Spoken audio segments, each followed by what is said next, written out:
দলের কর্মীরা অভিষেক বন্দ্যোপাধ্যায় লোকসভার প্রার্থী হওয়ার সময় বলেছিলাম, আমাদের লড়াকু নেতা, দয়ালু উদার মহৎ, বাংলার গর্ব, বাঙালির গর্ব অভিষেক বন্দ্যোপাধ্যায় জিন্দাবাদ। এলাকার মানুষ দুহাত ভরিয়ে দিয়ে নির্বাচিত করেছেন আমাদের প্রিয় সাংসদ, আমাদের দলের ভবিষ্যৎ অভিষেক বন্দ্যোপাধ্যায়কে।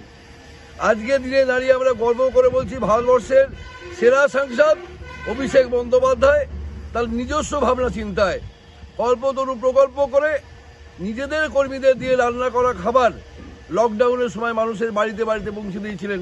সে কংগ্রেস, সিপিএম, বিজেপি যেই হোক না কেন, যারাই অভিষেক বন্দ্যোপাধ্যায়কে আবেদন করেছে।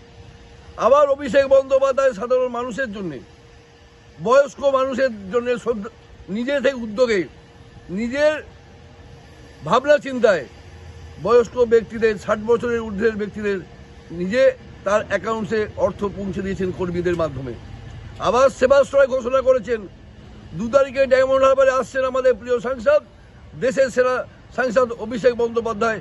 সেবাশ্রয় ঘোষণা করেছেন যে প্রতিটি মানুষের এলাকায় গিয়ে গরিব মানুষের তিনি চিকিৎসা করে সুস্থ করে তুলবেন। আমাদের গর্বে আমাদের বুক ফুলে উঠছে। ভারতবর্ষের সেরা মুখ্যমন্ত্রী মমতাজি, ভারতবর্ষের সেরা সাংসদ অভিষেক বন্দ্যোপাধ্যায়। আমরা গর্বিত, আমরা আপ্লুত। আমি অরুময় গায়েন, ডায়মন্ড হারবার 2 নম্বর ব্লক তৃণমূল কংগ্রেসের সভাপতি।